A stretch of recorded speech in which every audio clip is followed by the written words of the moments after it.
Hi everyone friends, स्वागत है आप सभी का हमारे यूट्यूब चैनल नेटनेस में। दोस्तों आज हम आपको पढ़ाएंगे कक्षा 10वीं का यूनिट 1 जिसका नाम है वास्तविक संख्या या रियल नंबर। दोस्तों यूनिट 3 का उदाहरण नंबर 1, इससे पहले वाले उदाहरण नंबर 1 और 2 और इसका यूनिट 1 का बेसिक हमने इससे पहले वाले वीडियो में करा चुके हैं। यदि आपने वो वीडियो नहीं देखे हैं तो चैनल की प्लेलिस्ट पर जाकर के सारे वीडियो क्रम बाय क्रम देख सकते हैं। तो चलिए दोस्तों करते हैं आज का सेशन स्टार्ट। तो आज दिया हुआ है उदाहरण नंबर 3। दोस्तों ये उदाहरण 3 है। कौन सा है? उदाहरण 3। तो इसमें दिया हुआ है दर्शाइए कि एक धनात्मक विषम पूर्णांक 4³ + 1 या 4³ + 3 के रूप का होता है। यानी कि आपको सिद्ध करके लाना है कि जो कोई धनात्मक विषम पूर्णांक होता है वो हमेशा 4³ + 1 या 4³ + 3 के रूप का होता है। उदाहरण नंबर 2 में जैसे हमने कराया था दोस्तों उसी प्रकार उदाहरण नंबर 3 अपन करने वाले हैं। तो दोस्तों अपन ने बताया था कि यदि धनात्मक पूर्णांक अपन को नहीं पता है तो अपन मान लेते हैं। तो यहाँ पर लिखेंगे माना एक कोई धनात्मक सम देता है तो सम लिख देंगे, विषम देता है तो सम लिख देंगे। यहाँ पे विषम दिया क्वेश्चन में तो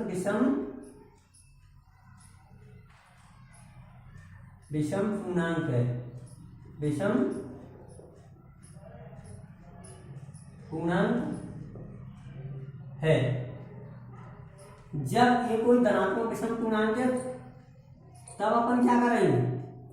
तब लिखेंगे यदि b बराबर क्या हो 4 हो तो यूक्लिड विभाजन क्रमिका से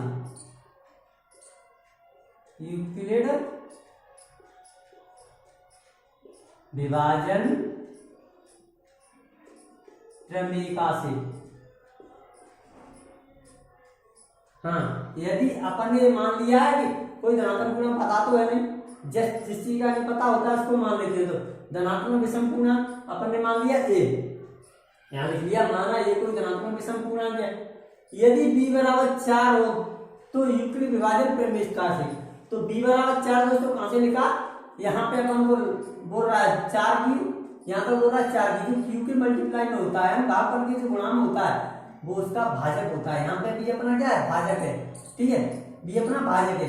तो यहाँ पे q क्या है? यहाँ पे भागफल है और 4 यहाँ पे भाजक है।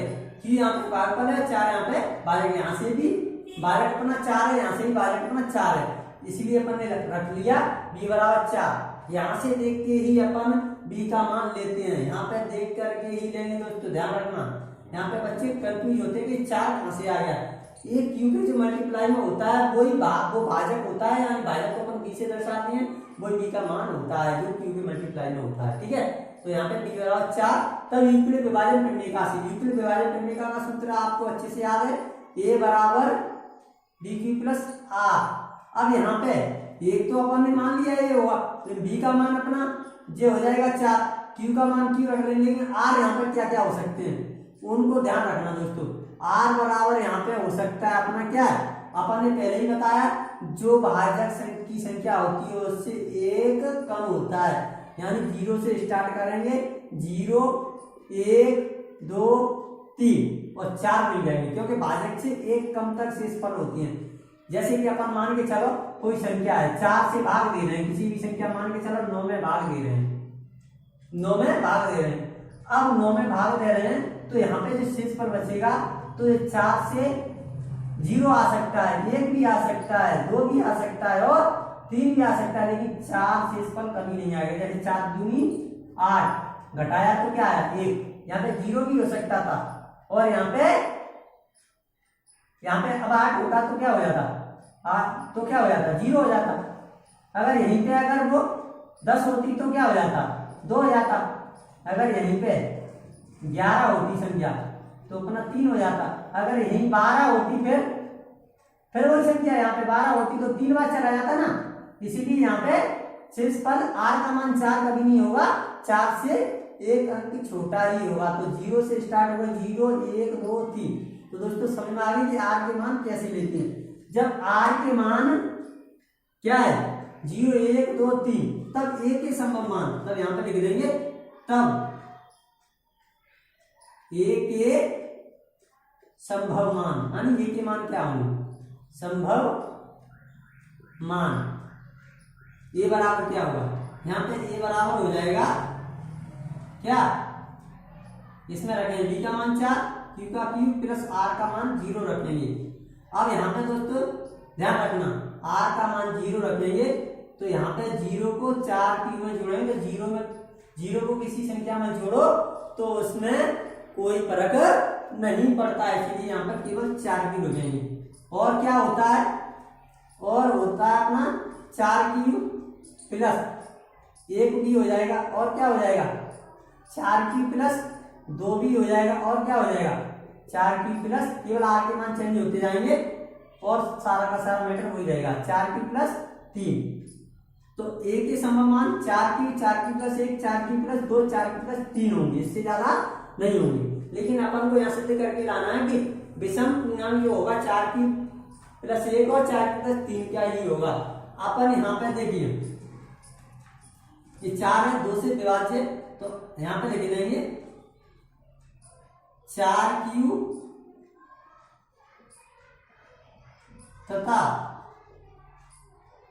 4 क्यू प्लस के 2 क्या है धनात्मक समपूर्णांक है। यहां पर लिख रहे हैं धनात्मक धनात्मक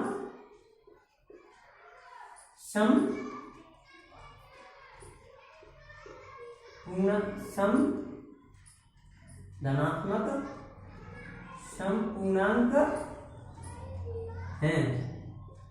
क्यों है, जैसे कि यदि 2 का भाग जा रहा है तो समपूर्णांक, 2 का भाग नहीं जा रहा है तो विषम पूर्णांक। देखो 4 क्यू में 2 का भाग जा रहा है, 2 से 2 की बार कट जाएगी, ठीक है।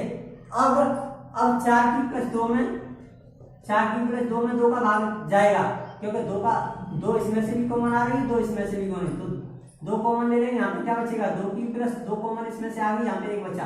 अब 2 से भाग लेंगे तो 2 से 2 क्यू प्लस 1 बार कट जाएगी, यानी कि 4 क्यू भी 2 से कट रही है और 4 क्यू प्लस 2 भी 2 से कट रही है। तो यहाँ पर देखें 4 क्यू प्लस 2 धनात्मक समपूर्णांक है, धनात्मक समपूर्णांक है, क्योंकि 2 इनका अभाज्य गुणनखंड है, 2 इनका अभाज्य गुणनखंड है। जबकि अब बचे कौन से दोस्तों 4 क्यू प्लस 1 और 4 क्यू प्लस 3, तो यहां पर लिख रहे हैं 4 क्यू प्लस 1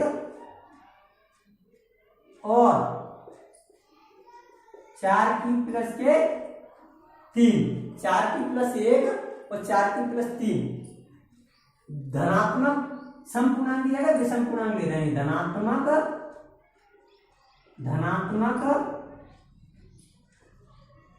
विषम